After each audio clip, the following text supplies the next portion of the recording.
I would say uh, that the core driver has always been trying to enable more people to engage, more people to be able to express themselves, right? So when I go back and look at all the things I've done in my life, it seems to be the theme.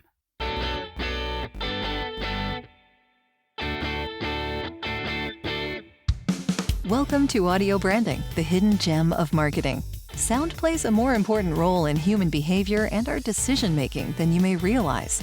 In this podcast, I'll help you understand the art and science of sound so you can better influence others in business and your life. I'm your host, Jody Krangle. Let's delve a little deeper. This is the first part of my interview with Dr. Ahmed Bouzid. My next guest is founder and CEO of Wit Lingo, a McLean, Virginia-based company that builds tools for publishing sonic experiences, such as Alexa Skills, Google Actions, Bixby Capsules, microcasts, and social audio products and solutions. Prior to Wit Lingo, he was head of product at Amazon Alexa and VP of product at Genesis. He holds 12 patents in human language technology, is ambassador at the Open Voice Network, editor at the Social Epistemology Review and Reply Collective, SERRC, and was recognized as a speech luminary by Speech Technology magazine and among the top 11 speech technologists by Voicebot.ai. His name is Dr. Ahmed Bouzid, and if you have any interest in the future of voice and technology, this will be an enlightening discussion. As always, if you have questions for my guest, you're welcome to reach out through the links in the show notes. And if you have questions for me, visit audiobrandingpodcast.com, where you'll find a lot of ways to get in touch. Plus, subscribing to the newsletter will let you know when the new podcasts are available. And now, without further ado, Dr. Ahmed Bouzid. Well, welcome, Ahmed. Thank you so much for joining me today. I am excited about this, and I've been waiting for it for a while. Well, thank you so much, Julia. Me too. You and I email each other like 3 times a day. It's We do true, all kinds of yes. things, but I've been looking forward to sitting down and having a conversation with you. We have so much in common, and yet so many things that we do are different, right? So Yeah, that's very great. true. Very true. Well, the first question that I like to start off with is if you have an early memory of sound that moved you. Is there something you remember maybe from your childhood that really made an impression on you? Because there's got to be some reason why you're all interested in what you're doing now. Yeah, absolutely. So for me, I was born in Morocco, in Casablanca, okay, and we stayed there for 3 years, and then we moved to Algiers because my father was Algerian, my mom Moroccan. Anyway, so the first 3 years I lived in Casablanca. I barely remember those 3 years, but I still have a couple of images and a sound from that early childhood. So the images had to do with chicken because we had a villa, right? And every morning, I would go when I was two. I'd go and get the eggs, right, Okay. from under the chicken, right? Uh-huh. So it was my adventure. I don't remember it at all. I just remember, chicken, right? So my mom always telling me that I did that, and then the sound of the chicken is one of the earliest memories. Okay. Yeah. That is the Good or bad sound? it's a special sound, right? It's the chicken around just making little noise, and it's sort of associated, I think, subconsciously probably associated with morning and going and doing something, looking forward to breakfast or whatever. So anyway, so the sound of the chicken is the answer to that question. That's a great sound to start the morning with. Sure, why not? Why not, right? So, how did you get involved in audio? What was the thing that got you interested in that? So um, I got into audio through technology, and specifically through human language technology, Hmm. and that's a category that includes speech recognition, which is basically software that takes audio sound signals and turns them into words, um, and into meaning, right? Um, and then there is natural language, and natural language is the component of the technology that takes words and turns them into to actions or meaning, right? So depending on the context, for example, um, a word will mean different things, right? So natural language is that component or that technology that takes just simple text and turns it into meaningful meaningful structures. Um, and then the third component is the text to speech, right? So you only want the computer to speak, right? So there is technology for that. So at the high level, these are the technologies that human language technologists deal with. And myself, I'm a software engineer.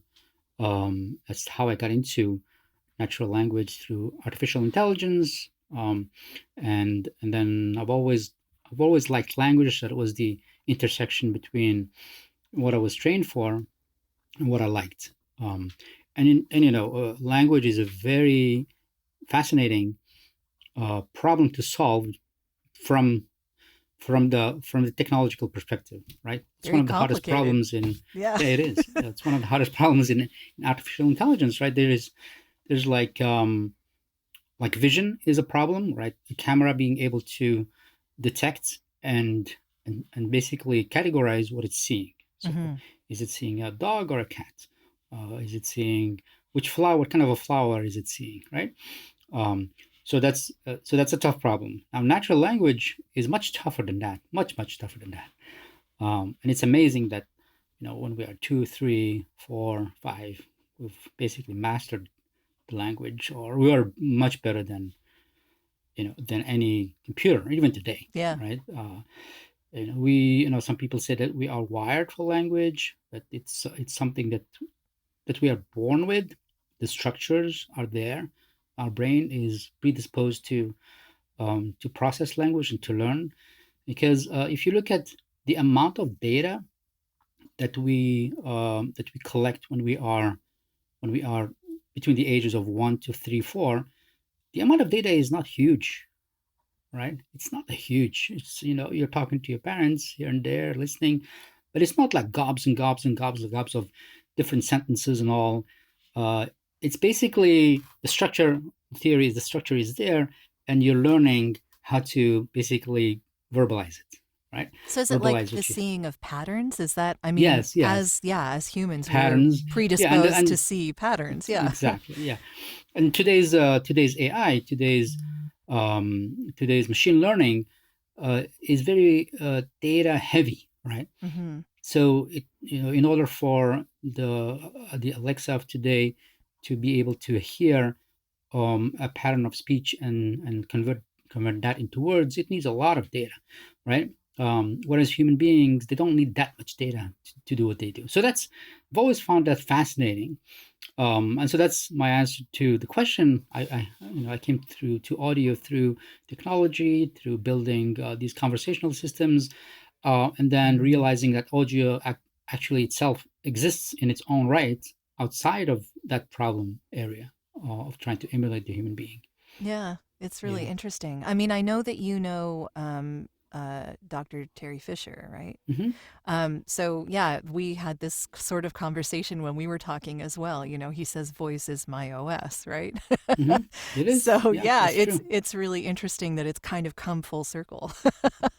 Yeah, Yeah, we started off with machines learning how to do their stuff, and now they're learning how to use our stuff. that's right. Yeah, yeah, it's the first interface that we didn't have to invent, really. Yes, yeah. But it's interesting that it's an interface that we use, and yet we're still trying to figure out, or we're trying to understand it, because we're trying to emulate it. We're trying to make machines, you know, Yeah. and so there's thousands of years of thinking and writing about language and philosophy and psychology and sociology and all these things come into play. Whenever you try to like touch a little bit of language, a whole world of things have to be pulled in, It's right? true. And I guess as human beings, we have all that context, but the machine doesn't. It's not. Yeah, exactly. It's Yeah. not. Yeah. And so what's fascinating is that as we try to sort of emulate or to build these robots that talk, basically we are delving into questions that are fascinating in their own right. You know, we want to understand what language is. We want to understand how people engage with each other. It's sort of the thing that we do, right? We're social creatures, and so we're very curious about other folks, and how they talk, and we have all these strategies, and we want to understand the strategies that we're using to be polite, right? So you can have a very nice conversation that has nothing to do with AI or anything else, and you just talk about, okay, isn't it interesting, the concept of being polite? What does it mean to be polite, It's a right? good question. Yeah. Right? Isn't it? In and Yeah. of itself, forget about trying to have a robot. It's an interesting question in and of itself. And it's So different between cultures, right? Like that's right. it's not the There you go. same with every human being, right? There So you go. And then yeah. you say to yourself, okay, well then, how do we define politeness? So then you get into philosophical questions, right? Yeah. So the polite thing to do, in my home country may be offensive in somewhere else.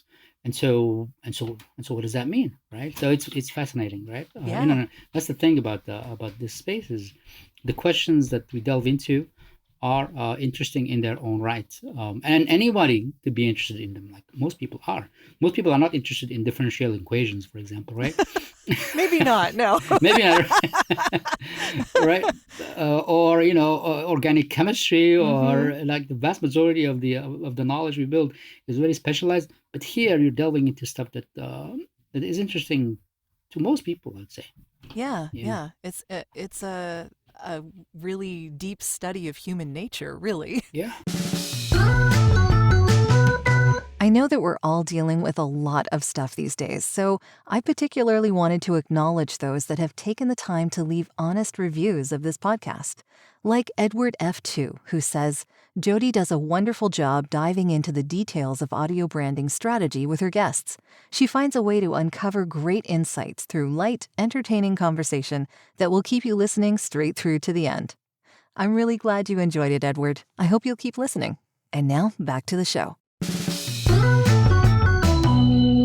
So getting into what you're doing now with Wit Lingo, I mean, what are you trying to accomplish with that? Why did you start that?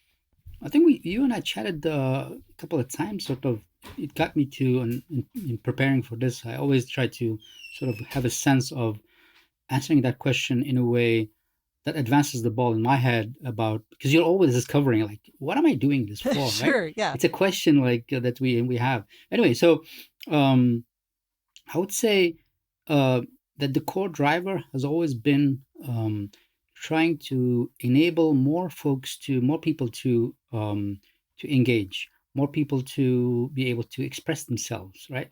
So when I go back and look at all the things I've done in my life, it seems to be the theme, right? How do I simplify?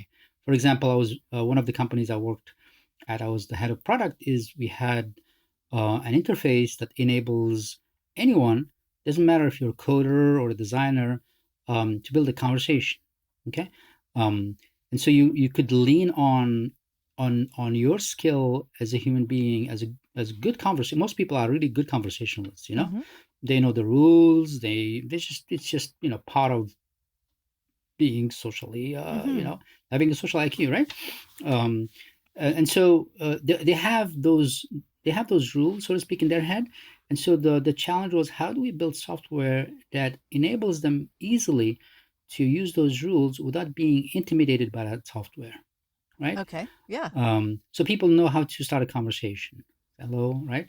And they know when somebody is talking too much, right? Yes. Yeah, Usually. usually, right?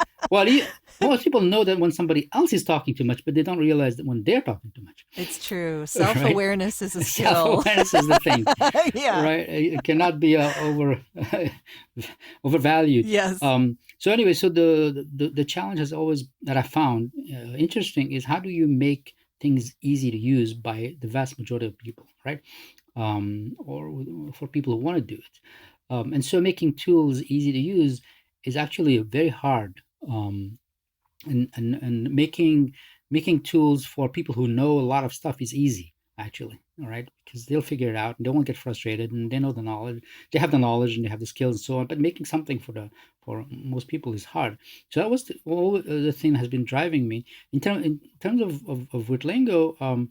When we launched it, the focus was on Alexa skills, Google Actions, and again, it was how do we enable somebody like a marketer who who is not a technologist, and who does something very important, which is, ensure that the products and the services of the company, are communicated and reach the potential buyers, right? So it's a tough job actually to be able to communicate clearly what you're doing and do it day in and day out, right? Yeah. Those folks are busy, like everybody else is busy, but they're busy. They don't have time to learn a tool. What they have time for is to learn something like Twitter, and Facebook and LinkedIn, master them, and use them effectively, and learn the best practices, and then build that network and all that good stuff, right? So the question was, how can I build something? How can we, with Lincoln, we build something that enables someone to launch an Alexa skill or Google action, and maintain it, with the same level of complexity, more or less, as, say, maintaining your Twitter account, or your YouTube account, right? And so that's what we did. We built, such a tool that doesn't require coding for sure. We even said, okay, we are not going to do flows, right? Because flows get very complicated very fast. And so how do we solve that? And so we came up with templates, like for if you want to launch an FAQ, or if you want to launch something that enables people to say something and then you serve it back.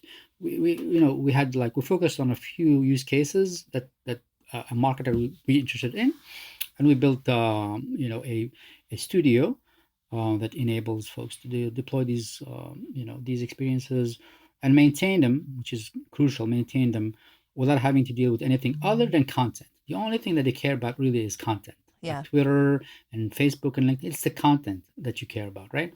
The rest of it is things you have to learn, and that's okay if it's not overly complicated. And so so that was the driver for Wit Lingo, and for the work I've done before as well.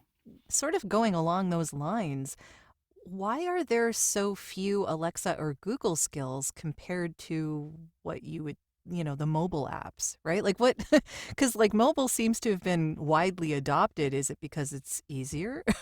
I mean, I don't know why there are so few Alexa or Google skills, or maybe Alexa and Google are just the beginning of where this is going, which is quite possible too. I mean, there are other devices, I'm sure, that are coming down the line that might even work better. I don't know.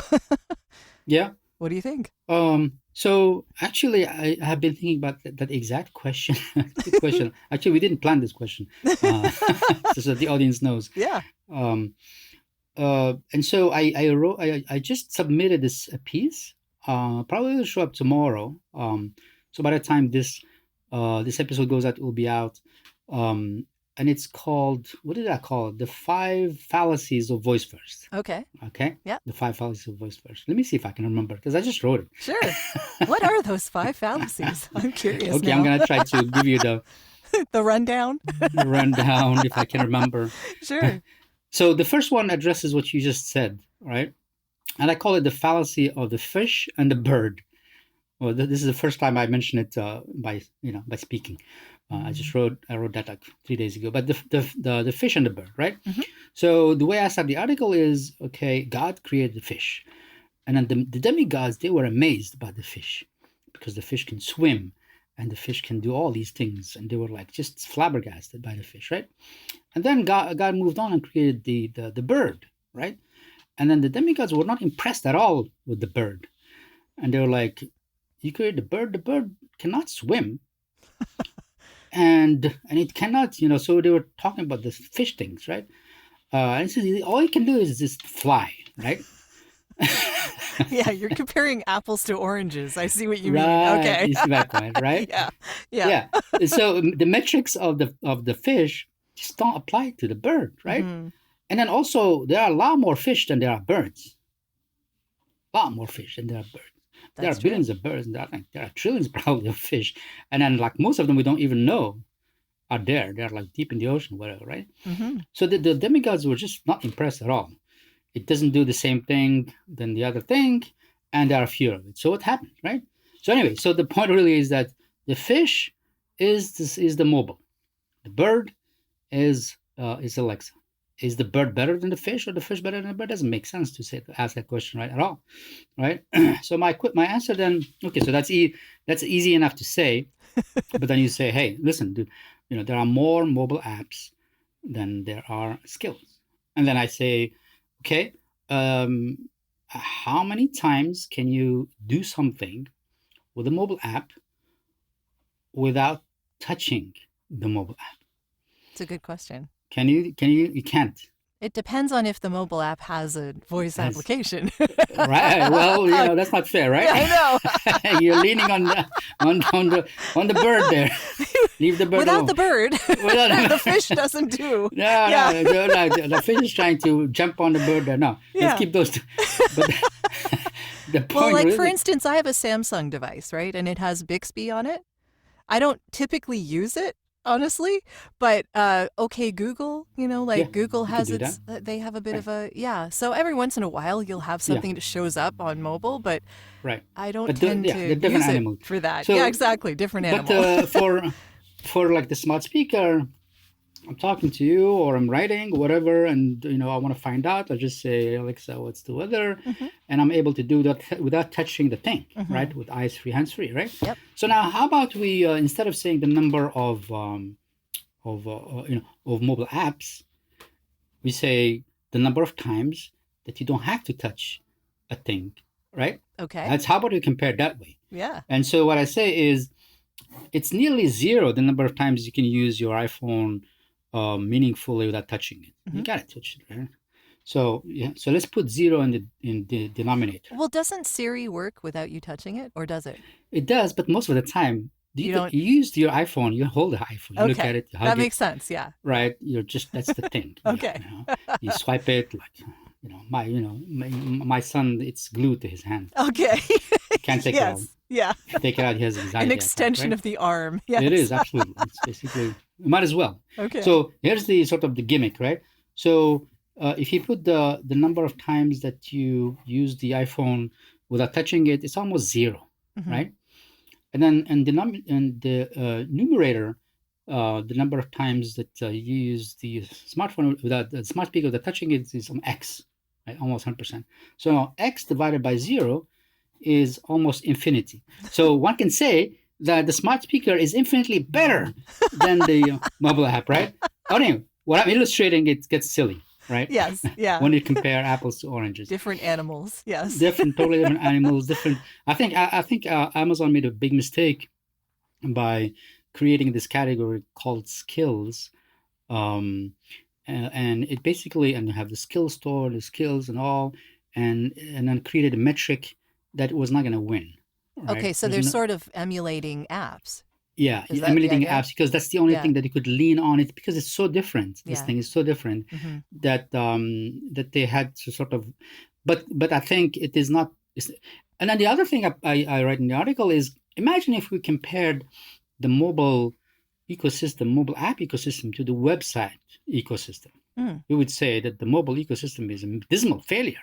It's like there are, I don't know, billions of websites, and there are like 7 million mobile apps. That's paltry compared to, right? So again, we're comparing the wrong thing with the wrong thing, right? Yeah. Anyway, so that's my my answer to that question. It's an interesting answer and an interesting question to think about too. Are you looking for ways to improve your company's or podcast's impact? You'd be surprised how powerful the use of an intentional audio branding strategy can be. Want to know more? I have a free downloadable PDF that gives you my 5 tips for implementing an intentional audio strategy at voiceoversandvocals.com/audio-branding-strategy. That location does ask to put you on a mailing list, just to send you updates on when the new podcasts come out. But if you really don't want to give your email out, I understand. Just contact me directly. My email is all over my website, and I'll make sure you get that PDF without needing to sign up anywhere. If you do sign up, though, you also get access to a resources section called The Studio, where I have videos, white papers, and PDFs, discounts from my guests, and snippets of audio from my guests that no one else gets to hear. So maybe it's worth your while. Totally up to you. And of course, if you're looking for voiceovers, you can get in touch with me about that too. Now, back to the podcast. when you're talking about chatbots that are taking place on websites, is there a way for like Amazon and these sites to improve on the chatbots? I mean, because again, this is getting into the whole interpretation of communication by machines, right? So how can that improve other than the computers just getting more computing power? Yeah. So yeah, I think there are some chatbots out there that do their job well, because they are very focused on specific task, right? Hmm. So if the context of the chatbot is very well defined, I'll give you an example that I use often, which is when I call the bank, which I don't do often, but whenever I call the bank, let's say if I want to check on a transaction, specific transaction, and I can't do it, or I want to change. I just want to ask a question, right? Sort of, when I call, I know what kind of questions to ask and what kind of questions not to ask. There is the chatting about the weather and all. Okay, that's fine, but I'm not going to ask questions about, my. By the way, my car just broke down. Do you happen to know? Yeah. And let me describe to you the noise that's hearing. Right? You can't do that, right? Because Yeah. you know the role of the person, right? Well, And then specifically at a bank, they're not going to help you with your car. exactly, right? Yeah. Exactly. I'm calling somebody Hmm. who has a certain number of skills and they can do these things. Yeah. And same by the same token, right? The agent, expects me to follow those, and the agent will ask me only about things that pertain to my banking activities and so on. Hmm. And maybe we'll chat again, but it's sort of beside the point, right? Anyway, so the point really, when those conversations are effective because we come into that conversation with very well defined patterns of behavior, expectations. We have mental maps in our head and so on, right? Um, whereas often chatbots, at least the ones that are not well designed, they don't do that. They don't like have a. They expect they sort of, how can I help you, right? And then they try to answer more than they should, right? And also the role of the body is not very well defined, and this is far more prevalent in skills. So you have a skill, it has a name, you don't know what it's supposed to do. Hmm. You don't know what to ask it. You don't know why it exists, right? Um, and it doesn't do a good job of defining what it does. Usually, skills that are good and that are effective are ones that are very well defined, which means they do only two or three things, and that's it. And those are the ones where people are very happy with them, right? So the one that does the timer, perfect, because I know exactly what it does, right? Yes. Yeah. And the reminder one and the weather one, of course, is the best because it gives me the weather and I know how to ask it for the weather. And so I'm happy with those. So the narrower, really, the bottom line is the narrower, the more well defined a skill or a chatbot is, the more satisfaction everybody will get, right? Because people really, all they want to do is they want to solve problems with tools. A chatbot is a tool, and skill is a tool. And to the extent that they can solve their problem, they'll be happy. They're not looking for an exciting experience with a chatbot, right? So I think it is not a question of technology. I think it's a question of design, right? So the technology is there. I think the designers should basically try to not be as ambitious, in trying to have this amazing chatbot that does 15 things, but just do your research, find out why people are using your bot or what are the three problems that they solve. Tell those people, I can only do these three things, otherwise call, right? Because I don't want to frustrate you. I don't want to waste your time.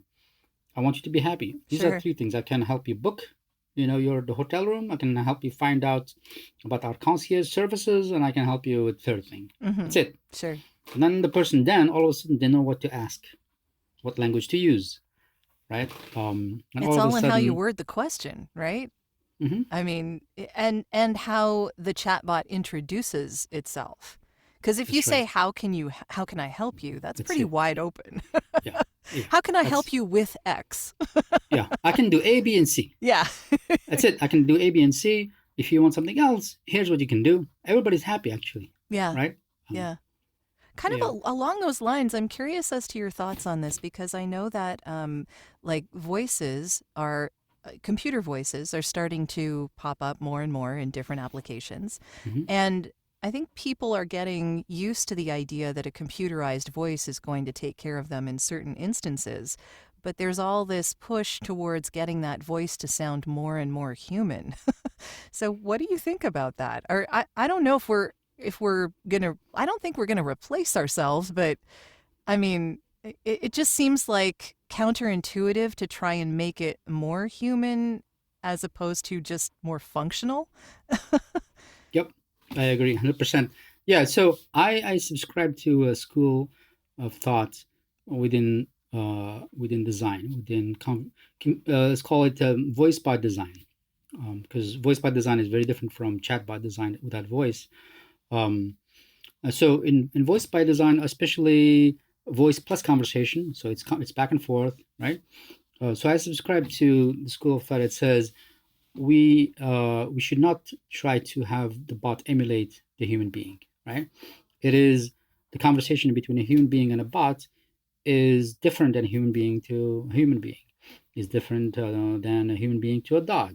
It's different than a human being to their plant or a human being to a baby, right? Those are all different conversations with vocabulary and Sure. they are different conversations. So therefore, why try to emulate a human being? Now, it's okay to lean on and piggyback on the conventions that people use when they talk to human beings, right?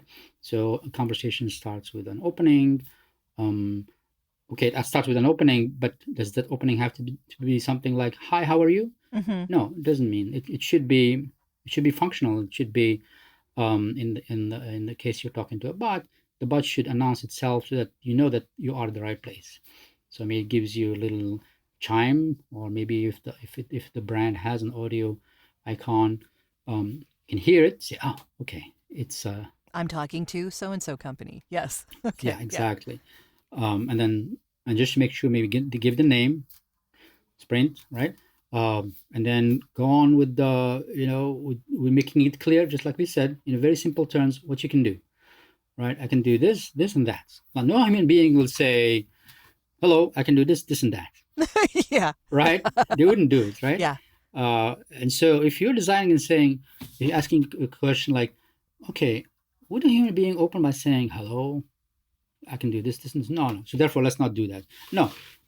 So the guiding principle should be along the lines of, um, you know, uh, making it clear what the user can say and what they can do. And number one, and number two, the user wants to get on. They want to get on with it. You are not a human being. Yeah. Sometimes, not sometimes, always. When I talk to a human being, um, it's an important part of my conversation. I'm talking to a human being, you know, and so it's a person, it's a sentient person. They have feelings and so on, and all that is part. It's not just a thing, right? It's part of it, right? And sometimes when people are lonely, they call and they're talking to the bank person, and actually what they're enjoying more than anything else is that conversation, as opposed to whatever they called about. Maybe whatever they called about was a pretense. So with a robot, that does not exist. You're not probing into a human being, right, who is suffering the same existential problems that you as a human being is, right? Who doesn't have the human condition, right? We all share the human condition. So that's Yeah. an important part. That's the glue that keeps us, interested in other folks, right? So this thing here that's pretending to be a bot, I just want to get on with it. I want to be able to get my stuff done. So I want to find out, my balance. Thank you very much. Maybe I'll say it out of habit, and I'm done, right? So to answer your question, okay, human voice. I think what I've discovered is, um, the more you make something sound human, right? Um, the disconnect between the fact that it sounds so human and the fact that it's still very primitive conversationally, right, is jarring, right? So, Yeah. so you sound so human-like, and then you're like, all of a sudden, I'm sorry, I didn't understand that, Yeah. It's uncanny valley. I mean, It is yeah. uncanny, Yeah, yeah. that's like the same thing with like making CGI characters so real and lifelike that they look like they're human beings, but they're not, and you know they're not. And then there are moments where the robot shows up, Yeah. right? Yeah. that is just jarring, right? And so, for example, folks who are blind, they want to get things done, whether it's human or not human. They don't care, right? So, for example, they speed things up. You've heard this, right, in podcasts, right? They speed things up, right? They wanted to. And yesterday, actually, I was curious because I was using Alexa and I was testing a skill. No, I wanted to listen to some music, and then so it asked me if I wanted to buy, of course, right? Do you want to buy or you want to subscribe to Amazon, Okay, right? sure. However, the voice that it used was different from Alexa and was much faster. Oh, And I was wondering why it was faster.